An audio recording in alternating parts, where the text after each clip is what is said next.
Hi, everyone. Welcome back to this week's episode of Coping Together. I am your host, Faith, with the Mental Health Association of Central Florida, here to talk to you about all things related to mental health, COVID-19, and how we're all going to get through this journey together. So with me today, I'm actually here with Jill Cohen, who is the CEO and founder of the Lifeboat Project. We're going to go into that in just a minute. But what I want to say before I introduce Jill is that we're going to talk today about something that isn't often talked about. And when we talk about mental health, and we talk about the impact that trauma and things can have and how, the pandemic can impact our lives. One of the things that I think is not often talked about and that needs to be talked about is the concept and the understanding of human trafficking. And so with that, I'm going to introduce Jill and ask her to explain a little bit about herself and about the Lifeboat Project. So Jill, how are you today? Hi, Faith. I'm great. Thank you for having me. Absolutely. About 10 years ago, I've been doing this work for about 10 years, and I had found out about human trafficking when I was at a conference in Washington, D.C. We were lobbying on Capitol Hill the Violence Against Women Act. It was up for, it was up to be re-signed. And this is when I learned about human trafficking. I learned that Florida's ranked third in the nation and Central Florida's ranked third in the state. Well, I'm a native Floridian born in Seminole County, raised there. And I just said, this can't happen in my backyard, and that I needed to find out more about it, because basically it's just modern day slavery is what it is. And so I started to educate myself and find out more about really what was this. And when we talk about the unspoken pandemic, this is truly a pandemic in our time. And we have to do something to eradicate it. Do I believe that slavery will ever be stopped? No. I think that if you can exploit an individual, they're going to continue to do it. However, if we educate and make people more aware of what's happening, and even survivors or victims at the time don't even know that they're trafficked, and to make them more aware to come forward, I think that we can put a huge dent in it. So what is human trafficking? It's basically force, fraud, or coercion. When you convince someone to do something that's, a sexual act or labor trafficking. And though there is a huge focus on sex trafficking, labor trafficking is even bigger. But a lot of times law enforcement really doesn't focus on that. The state of Florida has passed a Safe Harbor Act, and basically it just says that you cannot arrest a minor for prostitution, because sometimes they would go before a judge if there was a sting, and you'd have a 15-year-old and they'd say, oh, this prostitute, no, she's not a prostitute. She was caught in the act of prostitution, but she's not a prostitute. And so I think it was just kind of retraining everybody on, especially the verbiage and the lingo that we say. So I knew that I needed to do something about it. I was advised with a national organization to partner with people that were doing this work. Well, there was maybe one or two people that were bringing awareness or talked about it, but nobody was actually bringing victim services. And I knew that I needed to do something about it. Now, what did I know about human trafficking? Absolutely nothing.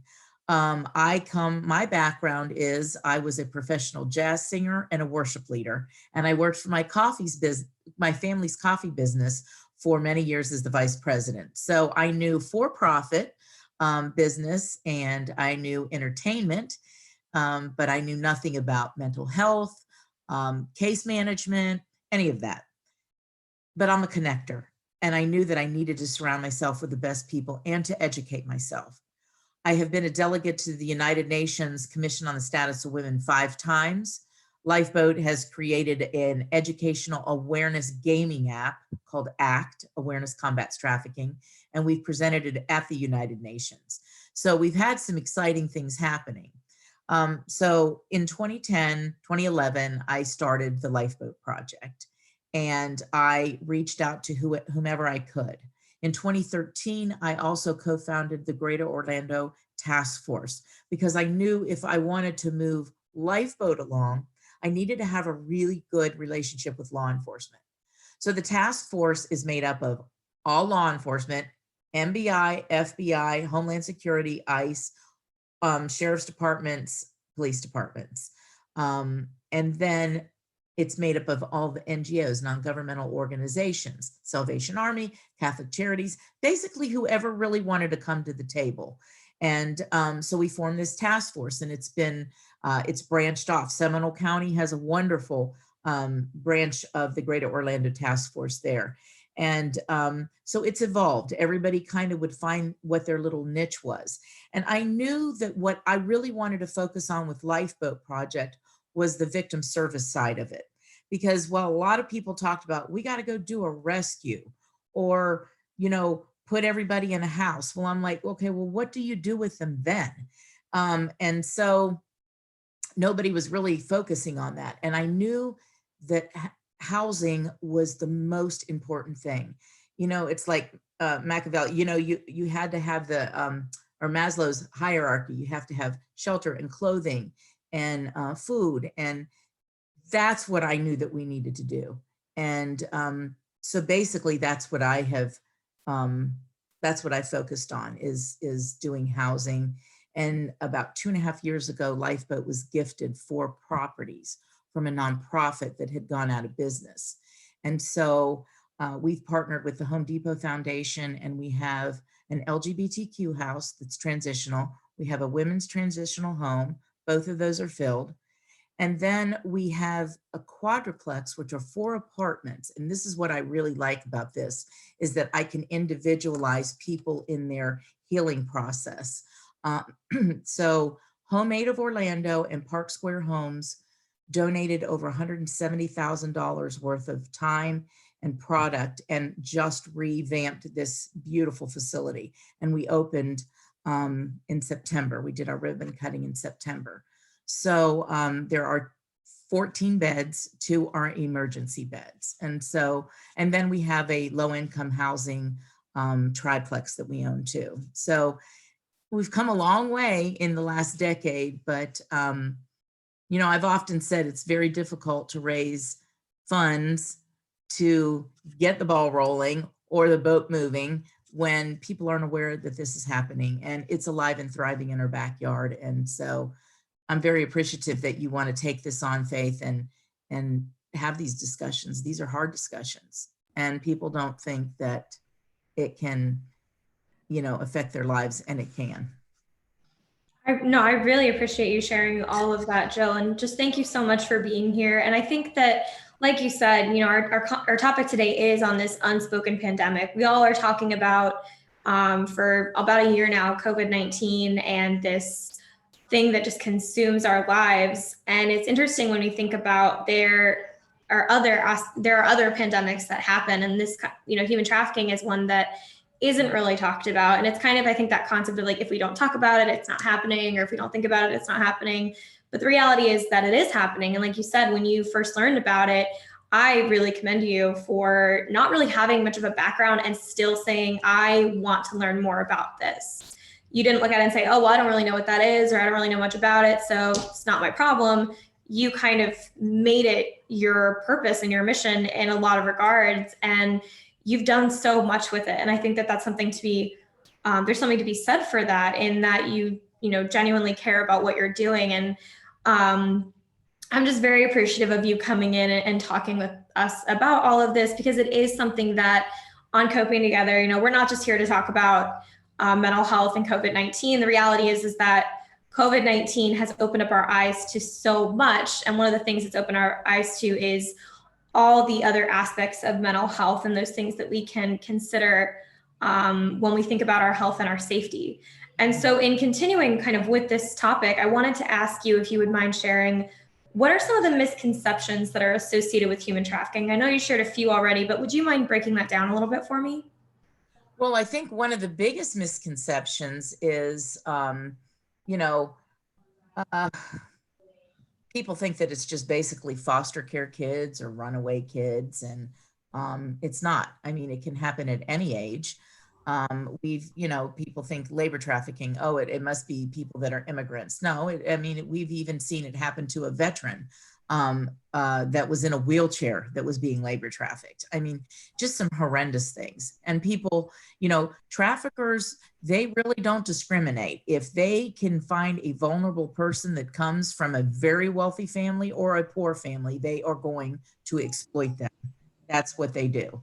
And so we've seen, traffickers groom politicians' children, and start to sell them, and with that threat of, well, we're going to tell your dad, or we know where your family is and we're going to go kill them. We do have people from other countries that we work with that are caught in labor trafficking cases. And, it's not just the fact that they're trafficking them here. They have the connections that reach back to their countries, and they will kill their families back there. That threat is probably greater than actually killing an American here. Not that they can't do it, but so it just, it touches everybody. The other misconception is that it's just women or girls. That's not true. Lifeboat just took in our first male survivor. And it's a horrific case. And so when we started the task force, we had a meeting with Attorney General Pam Bondi. That's when she was the AG at the time. And we started to really track what we were seeing. 25% were boys of the cases that we were starting to see. And so that's staggering. And, and now what really scares me is with this pandemic, with children, they would go to school. Somebody would see them on a bus. The bus driver would see, the parents would see, the teachers would see. But now these kids are living at home, and there's a lot of family trafficking that happens. A lot of things that are happening on Zoom, where they're trafficking on Zoom. My head is just spinning from a case that we're working on now. And I think law enforcement was even taken aback on some of the things that were happening. So, people's mental state at this point, and not to mention the desperation. So, when you're losing your house and you've lost your job and your house, and you're going to lose your car. Sometimes it's easy for some people to just say, oh, well, I can exploit my child and, or sell my child, and this will keep us rolling for a while. Some people really have no conscience. I'm telling you, I have seen the best of humanity in this work and the worst. Like, it's just unbelievable. So, so those are some of the misconceptions, is that, again, it's not just foster children. It's not just runaway. It can happen to anyone. And boys do play a big part of this modern day slavery. I think that is all of those are actually really excellent points. And it really does debunk some of those myths or misconceptions associated with it. One thing that you mentioned was about how, like you said, people, kids or people who are being trafficked, they, in general, usually, the bus driver might notice, or a teacher might notice, or something. But like you said, right now, because of COVID-19, a lot of people are home. I kind of wanted to ask you, especially in light of COVID-19, and how many people have flocked to social media and different aspects of that to find comfort and engage in community. Is there a risk of someone possibly becoming a victim of human trafficking through social media in any sense? Absolutely. Like, if they're not careful? Absolutely. A lot of the gaming devices, this is what we tell parents: you have got to watch what your kids are looking at.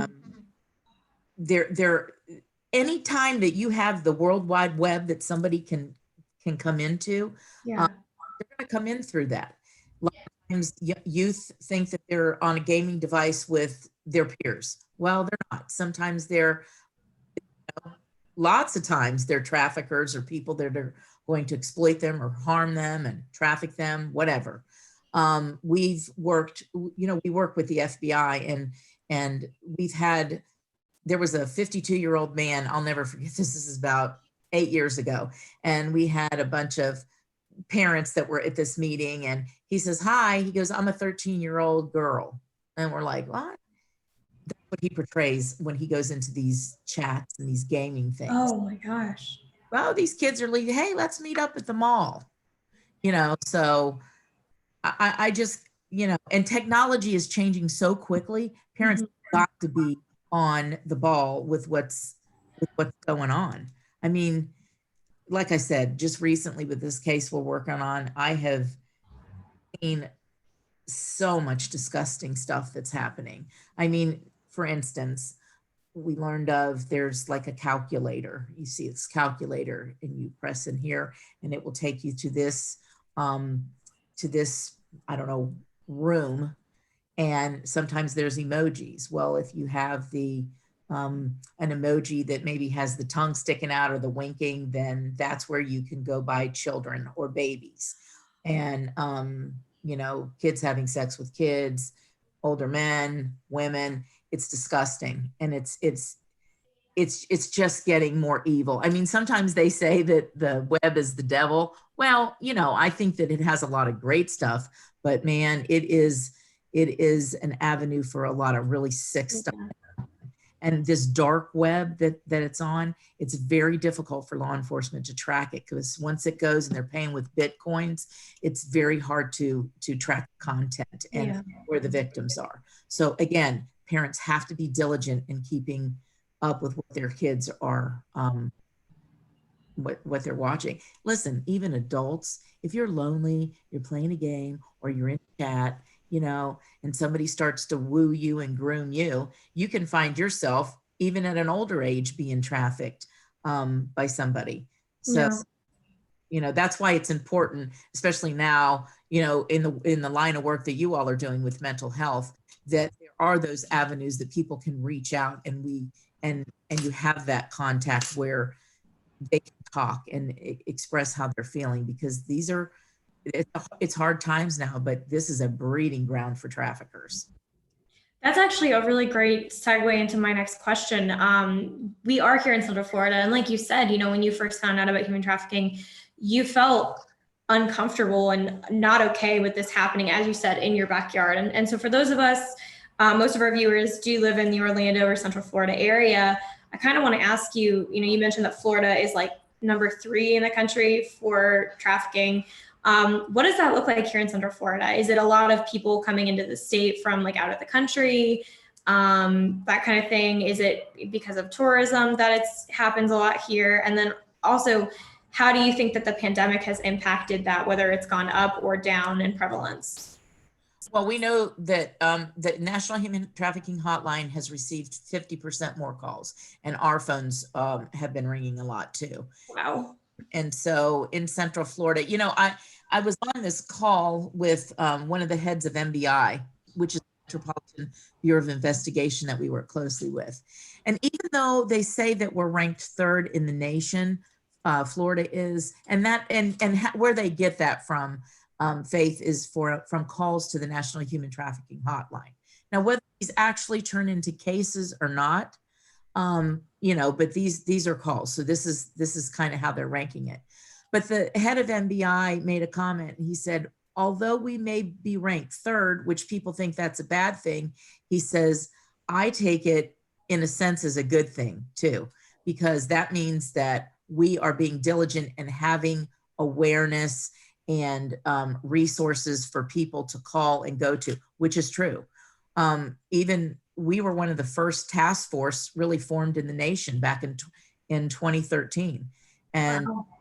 So, there wasn't a playbook that we could go by. We had to write the playbook. A lot of times we didn't know what we were doing. We just knew that we needed to collaborate and push forward. And hopefully that other people would jump on the bandwagon with us. And so, we do have resources and services here now for survivors. More and more people are getting involved. Here's the one thing that I would advise, though, if people are referring to agencies, that they really look for credible agencies. I am a person of faith, and as you know, I was a worship leader.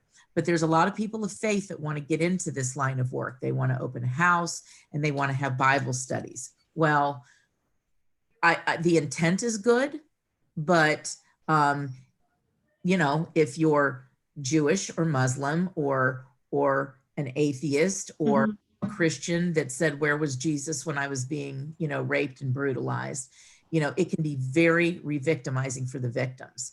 So one thing that the Lifeboat has done is we have partnered with a coalition called the Freedom Network USA. And they are a group of organizations, service providers across the nations. There's a lot of immigration attorneys involved. And they were brought together years ago by the Department of Justice to say, what is this that we're seeing? It's not just prostitution. What is it that we're seeing? And so they formed this coalition, and they're very victim-centered and trauma-based, trauma-informed. And so it's extremely difficult to be a member of. And I've worked with them for since the beginning. And about 4 or 5 years ago, when I really started providing services and I went through a vetting process, the Lifeboat was accepted into the Freedom Network, which is really a privilege to be a part of. There's only 6 of us in the state of Florida. The Coalition of Immokalee Workers is one of the nations and the world leaders in labor trafficking issues in Immokalee, Florida. This is where a lot of our tomatoes and things this is where the migrant workers come from. And so they're doing wonderful work. And then there's a few agencies out of Miami area. But again, so I would say if you're referring, you really need to check and see the kind of care that these people are getting. Again, we're very victim driven. We take the journey with them. I always say, and they make fun of me, but I say, I'm not going to push you and I'm not going to pull you. We're going to take this journey together. We only deal with 18 and over.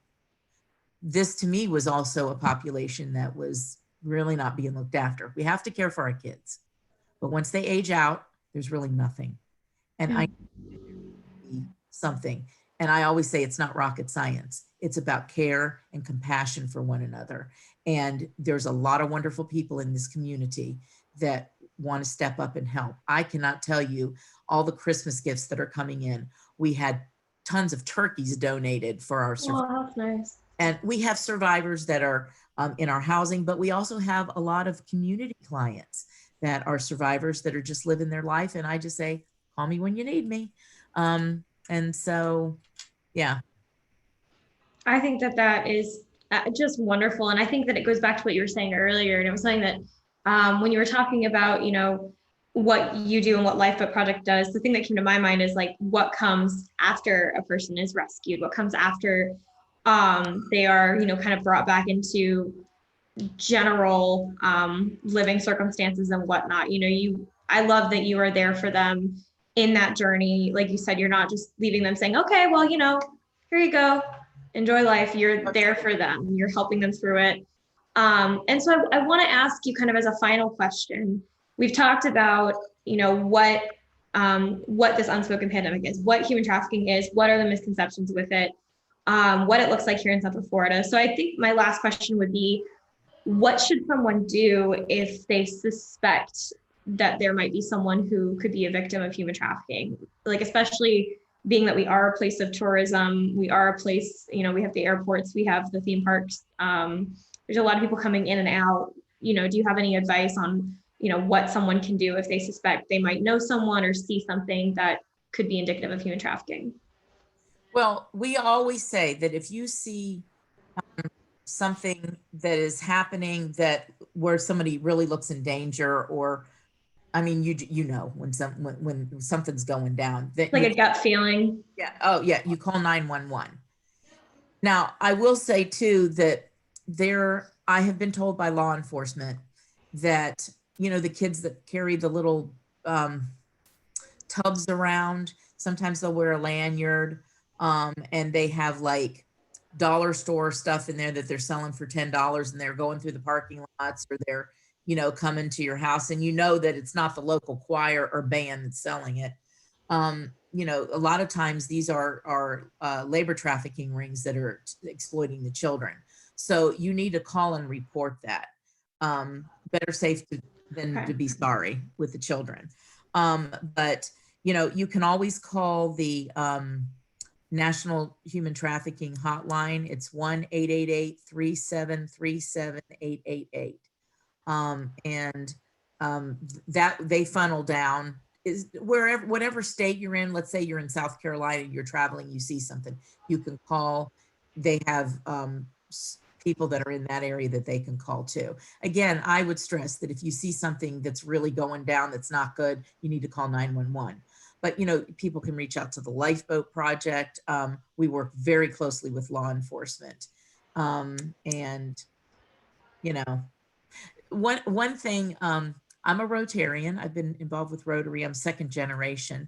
And I was planning, we did a conference about 3 or 4 years ago. And I had an air marshal, beautiful girl, came up to me and said, you know, sometimes when we're flying on planes and we've seen that, you know, there was a famous case on Alaska Airlines where they left a note. She left a note in the bathroom for the victim. I was just thinking of that story. Yeah. And that turned out good, but that's dangerous. That's very dangerous. And so I went to bed that night and I woke up in the middle at 2 o'clock in the morning. It sat straight up and I thought, that's it. And God brought this to me, and it's American Sign Language. And I thought, what if we did HT? Somebody flashed this sign, you know, some people put like a red X on their hand. Well, where's the victim getting a red marker to put an X? Yeah. Or leaving a note? You're not going to do that. So we've come up and we're getting ready to start a big campaign. We're working with the Air Marshal Association and with other Rotarians to create this silent sign. And when I have flown on airplanes, I've spoken with several pilots and they said, that's a great idea. And so we've put it in 12 different languages. Again, it's American Sign Language, but it is, you know, it's in their native language that they can, you know, where they can reach out to. My goal and my dream would be to have this sign that could go really all over the world. However, sometimes reaching out to your police is not the safest thing to do. Yeah. So, you know, we'd have to partner with different NGOs in the countries, but anyway, so that is a campaign that we are working on, and we want to work on with our law enforcement and our airports and get that into the airports. And so in case somebody sees that. So I guess the campaign that we're working on would be, what happens if you see the HT sign, and, you know, and then for those that are being trafficked, you know, who to, and then what can happen there. So it's a two-pronged approach, but we're working on that now. I think that that's absolutely wonderful. And it says, you know, a lot about the passion that you have and people in your organization. And you can just see that people who work in this area genuinely kind of care about what they're doing. And so I really appreciate you talking to me. I really appreciate you helping give our viewers and myself, you know, some insight into this, this whole world that a lot of us know nothing about, but that is there and it's not going anywhere. Like you said, unfortunately, it is a reality. It's kind of the double-edged sword, I think of, like you said, the web is such a wonderful and great and open tool to have, but there's always going to be people that take advantage of that kind of environment. And so I think, like you said, the best thing that we can do is be prepared. If we're a parent or even just a child or an adult, be prepared of, you know, if someone reaches out to you and you kind of feel like it might be, you know, you have a weird feeling in your gut, or don't be afraid to ask a parent or ask someone, and, you know, being aware. And hopefully I'm excited about that concept of HT and the American Sign Language. And I just thank you so much for coming and talking to us about it. I'm excited to do a couple more episodes on human trafficking with Jill through the Lifeboat Project and some other people. And I also will be including the information for what was it that you called it again? The National Human Trafficking. The National Human Trafficking Hotline. The National Human Trafficking Hotline. We will include that, as well as some information on the Lifeboat Project. But thank you again so much, Jill, for being here and for everything that you do. Thank you to all of you for watching at home. I know this was kind of an intense episode, so if you are in any sense feeling uncomfortable or need someone to talk to, please feel free to reach out to us at our at MHACF. We would be happy to talk to you and get you, set up with some connections for resources, whether it's, you might qualify for the Lifeboat Project or you need something else, anything, please reach out to us. It is okay to get help. That's why we're here. That's why Jill is here. We're all in this, together, and we're all here for each other. So with that, thank you again so much to all of you for watching. Thank you, Jill, and I will see you next time. Thank you.